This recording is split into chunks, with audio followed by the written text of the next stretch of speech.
Bismillahirrahmanirrahim. Assalamu alaikum students. So welcome back to the new lecture of second year physics. तो आज हम इस lecture में numericals करने जा रहे हैं चैप्टर नंबर 14 के इलेक्ट्रोमैग्नेटिज्म के। सो आइए स्टार्ट करते हैं आज का टॉपिक। तो पहला न्यूमेरिकल है बच्चों, find the value of magnetic field.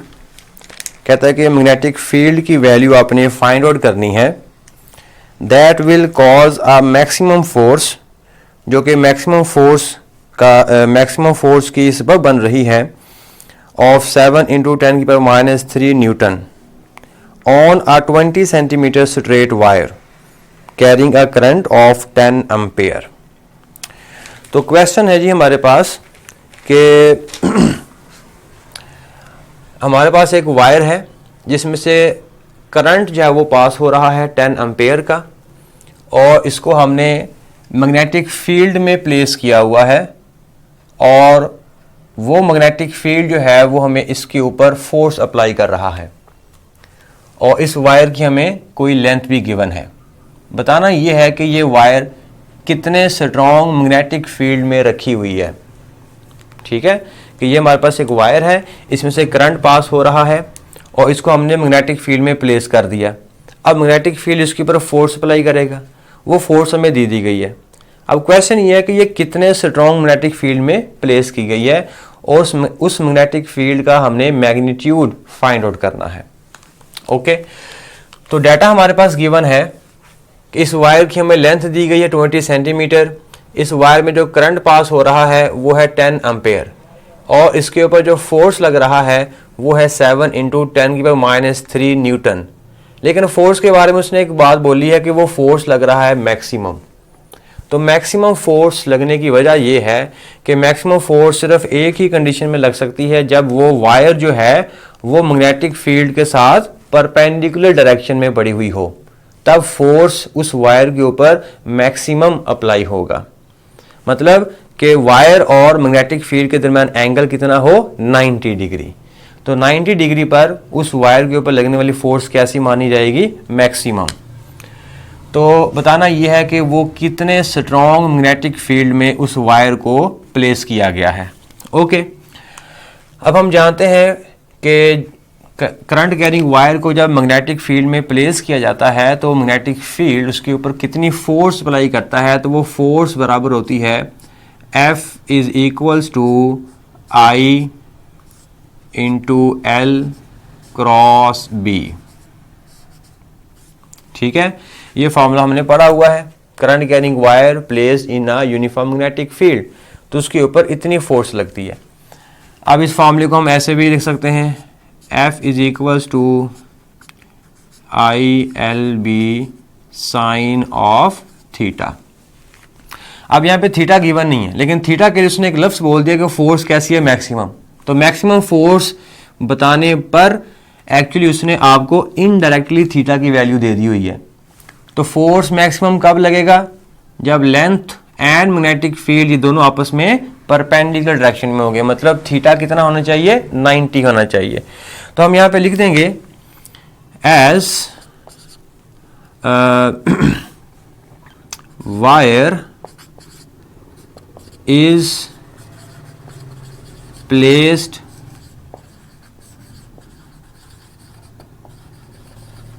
perpendicular in magnetic field due to this, जिसकी वजह से force X on wire is maximum। ठीक है, तो मैक्सिमम फोर्स कब लग सकती है, जब वो वायर कैसे पड़ी हुई हो, परपेंडिकुलर डायरेक्शन में पड़ी हुई हो। तो it mean that therefore theta = 90 degree, और साइन 90 कितना होगा हमारे पास, 1 के इक्वल होगा। ठीक है जी। अब साइन 90 हम 90 पुट करेंगे तो ये वाला फैक्टर हमारे पास 1 हो जाएगा, तो फोर्स का आंसर क्या आ जाएगा, मैक्सिमम। तो लिहाजा फोर्स मैक्सिमम हमारे पास आएगी और वो बराबर होगी ILB। सॉरी। अब B की वैल्यू हमने मालूम करनी है कि वो जो वायर है वो कितने स्ट्रॉन्ग मैग्नेटिक फील्ड में प्लेस की गई है। तो यहाँ से B की वैल्यू हमारे पास आएगी, B बराबर होगा F मैक्स ओवर ये IL, इधर आके डिवाइड हो जाएंगे तो हमारे पास आएगा IL। अब इसमें हम वैल्यूज पुट कर दें। वैल्यूज पुट करने के बाद हमारे पास आंसर आएगा। अच्छा जी, पहले वैल्यू पुट कर लेते हैं जी। F मैक्सिमम हमारे पास है जी 7.0 10 की पावर -3। I है हमारे पास 10 और लेंथ है हमारे पास 20 सेंटीमीटर। तो बच्चों हमने वैल्यूज पुट कर दी। अब इन वैल्यूज पुट करने के बाद आपने इसको कैलकुलेट लाजमी कर लेना है, ठीक है। कुछ बच्चों को कैलकुलेटर तक यूज़ नहीं करने आता, तो काइंडली उनसे रिक्वेस्ट है कि ये कैलकुलेशन जो है वो एक बार लाजमी कर लें, ताकि हम जब मैग्नेटिक फील्ड की वैल्यू जो है वो मालूम कर सकें। तो यहाँ से मैग्नेटिक फील्ड की वैल्यू हमारे पास आएगी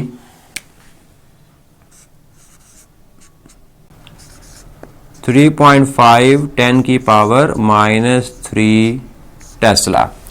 न्यूमेरिकल नंबर 2 है, how fast must a proton move in a magnetic field of 2.50 into 10 raised power -3 Tesla such that the magnetic force is equal to its weight।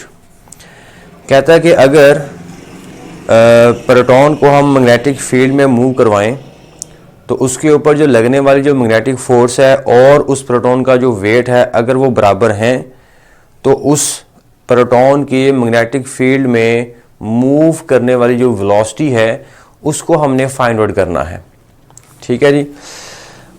तो सिचुएशन हमारे पास कुछ इस तरह की है कि ये हमारे पास एक मैग्नेटिक फील्ड है और इस मैग्नेटिक फील्ड में हमने परपेंडिकुलरली हमने उस प्रोटॉन को मूव करवाया।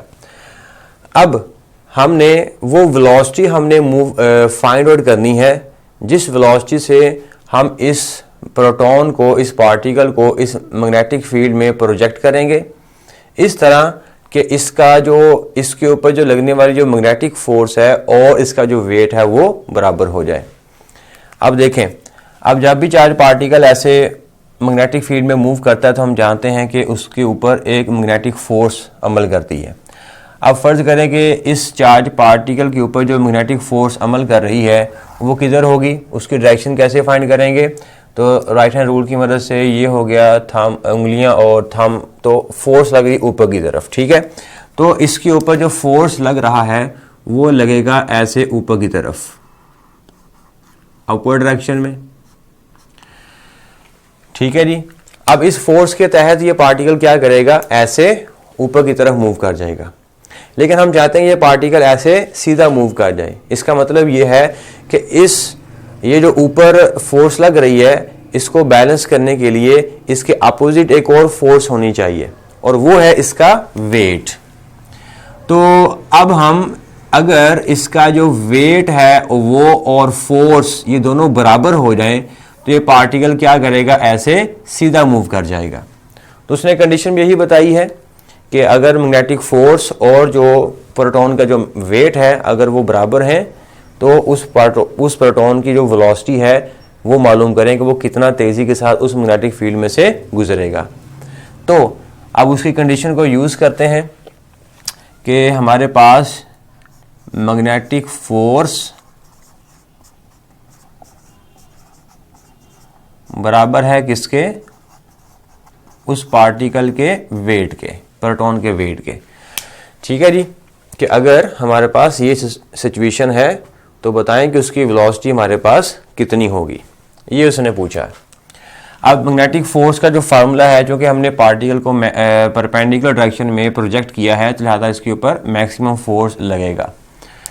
तो वो फोर्स का फार्मूला हमारे पास होगा QVB बराबर है वेट ऑफ द पार्टिकल बराबर होता है mg, ठीक हो गया। अब जी हमने यहाँ से वेलोसिटी को फाइंड आउट करना है। सो वेलोसिटी बराबर होगी weight over Q into B. ठीक है जी, तो यहाँ पे क्यू भी इधर आगे डिवाइड हो जाएंगे। तो ये वो फार्मूला है जिसकी मदद से हम उस पार्टिकल का जो कि उस मैग्नेटिक फील्ड में एंटर हुआ है उसकी वेलोसिटी को मालूम कर सकते हैं। अब इस मामले में हमें मास ऑफ प्रोटॉन चाहिए, gravitation acceleration, charge of proton, strength of the magnetic field. अब मास ऑफ प्रोटॉन और चार्ज ऑफ प्रोटॉन ये आपको उसने नहीं दिया हुआ है, इसकी वैल्यू आपने ज़ुबानी याद रख लेनी है। तो मैंने जब वो यहाँ पर लिखा हुआ है mass of proton and charge of proton, ठीक है जी, उसकी वैल्यूज़ आपको गिवन है और जिस मैग्नेटिक फील्ड में भेजना है वो आपको उसकी स्ट्रेंथ भी आपको दे दी गई है। तो उसके बाद रह गया जी, तो जी की वैल्यू हम जानते हैं, ग्रेविटेशनल एक्सेलरेशन की वैल्यू 9.8। अब ये तमाम वैल्यूज़ हम यहाँ पे पुट करेंगे। तमाम वैल्यूज़ पुट करने के बाद हमारे पास ये एक्सप्रेशन बन जाएगी। अब इसको कैलकुलेट करना है, ठीक है, न्यूमेरिकल तो आसान ही है, बस बाकी जो रह जाती हैं वो है कैलकुलेशंस ही जब वो स्टूडेंट्स को थोड़ी सी परेशान करती हैं। तो काइंडली इसको आपने लाजमी देख लेना है। तो 2.50 10 की पावर -3, ओके, ठीक है जी। अब इसको कैलकुलेट करेंगे तो वेलोसिटी की वैल्यू आएगी 4.09 10 रेज पावर -5। वेलोसिटी है तो यूनिट होगा मीटर पर सेकेंड। प्रैक्टिकल नंबर 3 करते हैं। A velocity selector has a magnetic field of 0.30 Tesla. If a perpendicular electric field of 10,000 volt per meter is applied, what will be the speed of the particle that will pass through the selector?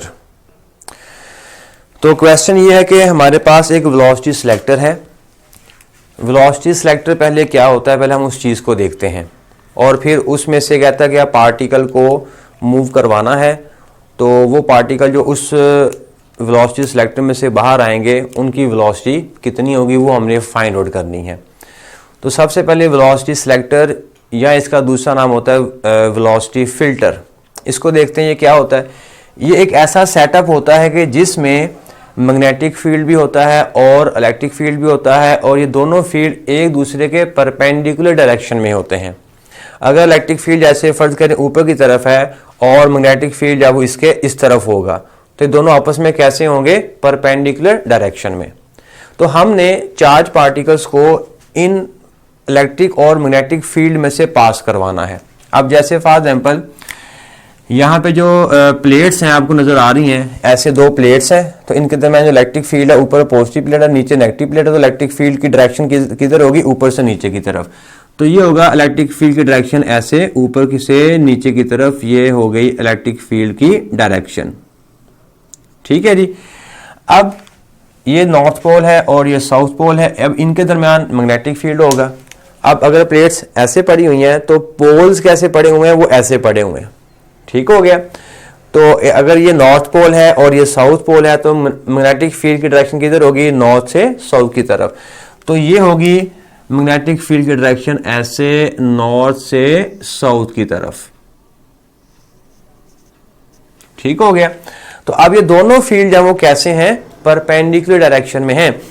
देखें electric field ऐसे ऊपर से नीचे की तरफ है और इधर नॉर्थ पोल है इधर साउथ पोल है, तो नॉर्थ से साउथ की तरफ मैग्नेटिक फील्ड लाइन जाएंगी ऐसे, तो ये आपस में कैसे हो गए, ये परपेंडिकुलर हो गए। ठीक हो गया। अब इन फील्ड में से हमने चार्ज पार्टिकल को मूव करवाना है।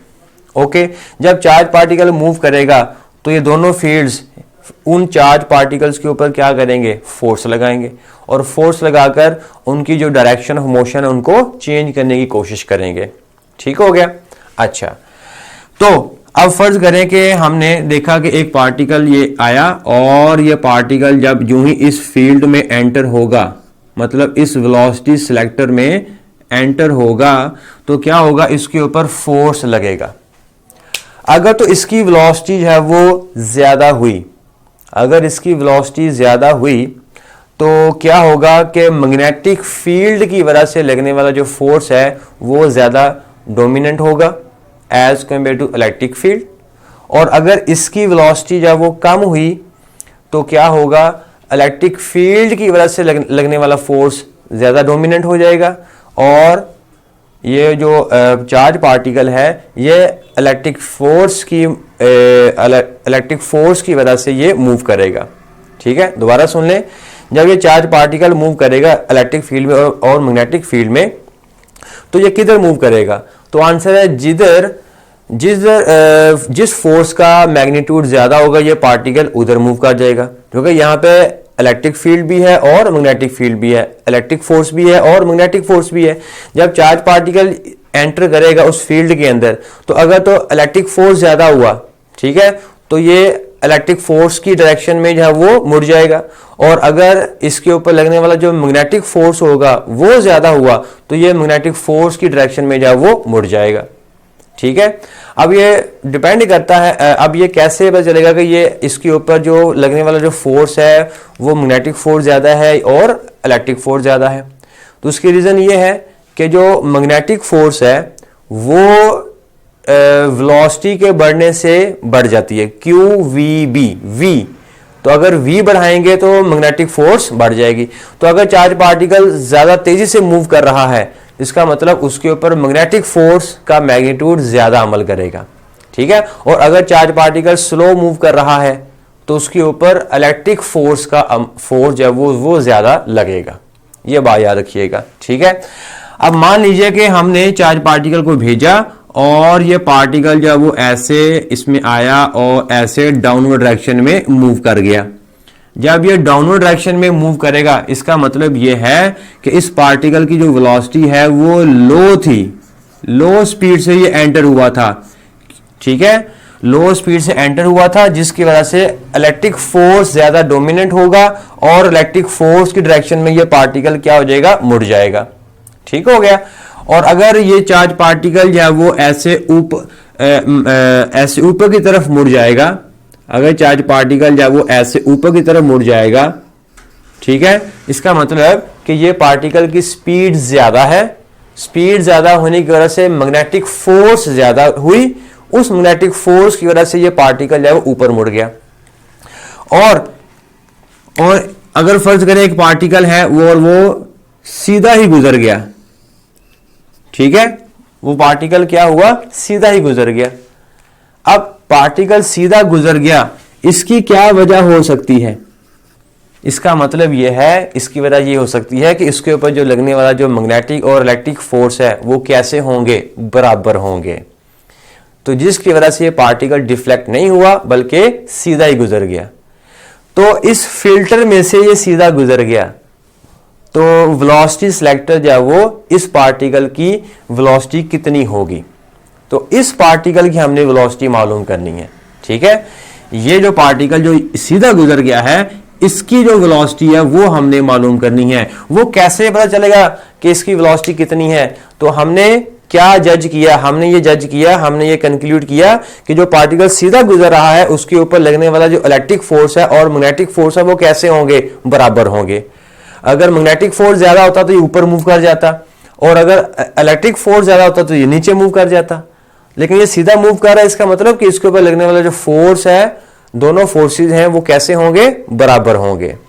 तो अगर वो बराबर हैं तो कितनी वेलोसिटी से वो पार्टिकल इस फिल्टर में से मूव करके गया है, ये इसकी वेलोसिटी हमने मालूम करनी है। ठीक हो गया। ओके, अब ये जो पार्टिकल जैसे जो सीधा गुजर गया है, ये जिस मैग्नेटिक फील्ड में से गुजरा है उसकी आपको स्ट्रेंथ दे दी हुई है, और ये जिस इलेक्ट्रिक फील्ड में से गुजरा है उस इलेक्ट्रिक फील्ड की आपको स्ट्रेंथ दे दी हुई है। तो बताएं उसकी वेलोसिटी पार्टिकल की कितनी होगी? यहां तक समझ आ गई बात? ओके, अब वेलोसिटी इसकी मालूम करनी है, तो हमने पता लगा लिया कि वेलोसिटी कैसे मालूम करेंगे। तो आंसर है इस चार्ज पार्टिकल की वेलोसिटी बराबर होगी मैग्नेटिक फोर्स और इलेक्ट्रिक फोर्स के मैग्नीट्यूड के बराबर करके। ठीक है, तो मैग्नेटिक फोर्स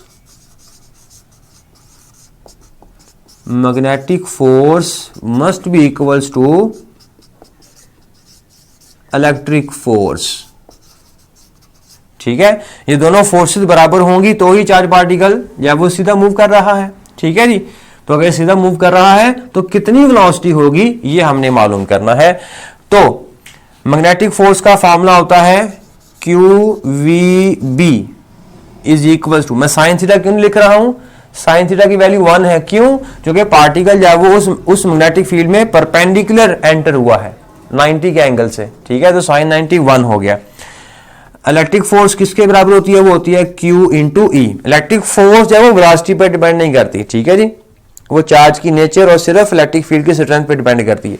अब यहां से चार्ज तो हमारे पास क्या हो जाएगा, कैंसिल हो जाएगा, ठीक है। अगर एक ही सिंपल प्रोटॉन की बात करते हैं तो अगर प्रोटॉन है तो वो प्रोटॉन जो है वो मैग्नेटिक फील्ड में भी और इलेक्ट्रिक फील्ड में गुजर रहा है, तो लिहाजा चार्ज क्या हो जाएगा, सेम होने की वजह से कैंसिल हो जाएगा। तो यहां से V किसके बराबर होगा, तो आंसर है V बराबर होगा E ओवर B, ठीक हो गया। तो अब हमें E की वैल्यू गिवन है और B की वैल्यू हमारे पास गिवन है, तो अब हम सिंपल यहां से E और B की वैल्यू पुट करेंगे और आंसर ले आएंगे। 10,000 हमारे पास इलेक्ट्रिक फील्ड है और 0.30 ये हमारे पास मैग्नेटिक फील्ड है, उसकी स्ट्रेंथ है। तो वेलोसिटी किसके बराबर होगी, वेलोसिटी बराबर होगी 3.3 इंटू 10 की पावर 4 मीटर पर second. So this is our required answer. Numerical number 4 है, a coil of 0.1 meter into 0.1 meter and of 200 tons carrying current of 1 milliampere is placed in a uniform magnetic field of 0.1 Tesla. Calculate the maximum torque that acts on the coil.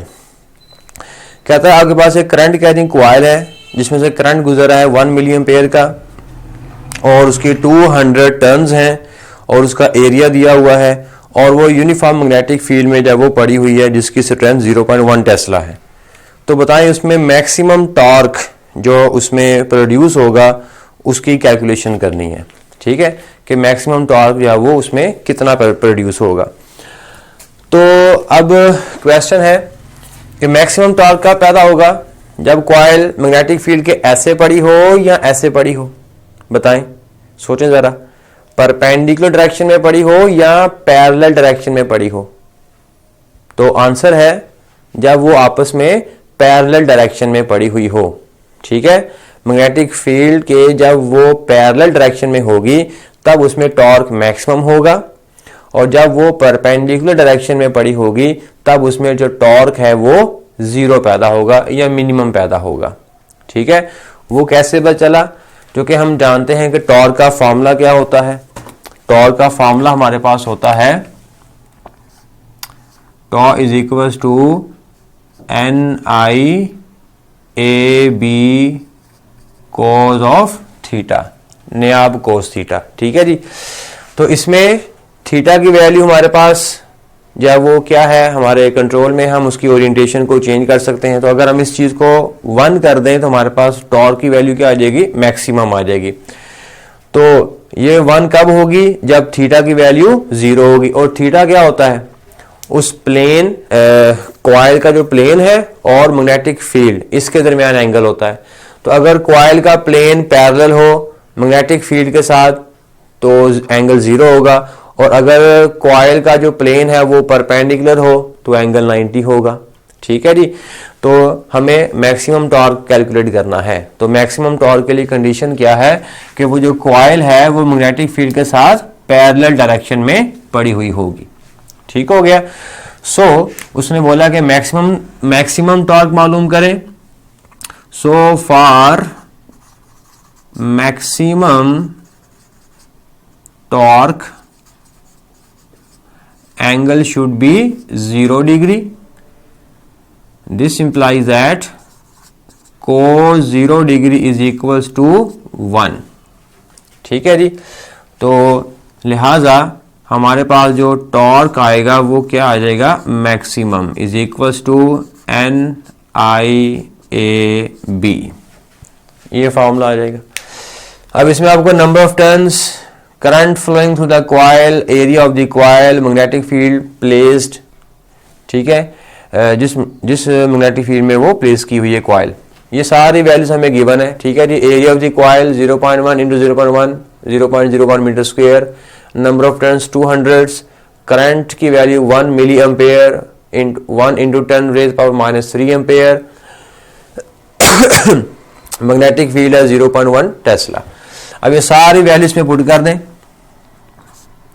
Torque maximum is equals to 200 into milli ampere है तो 10 की power -3 multiply by area है 0.01 multiply by magnetic field है 0.1। तो torque आएगा हमारे पास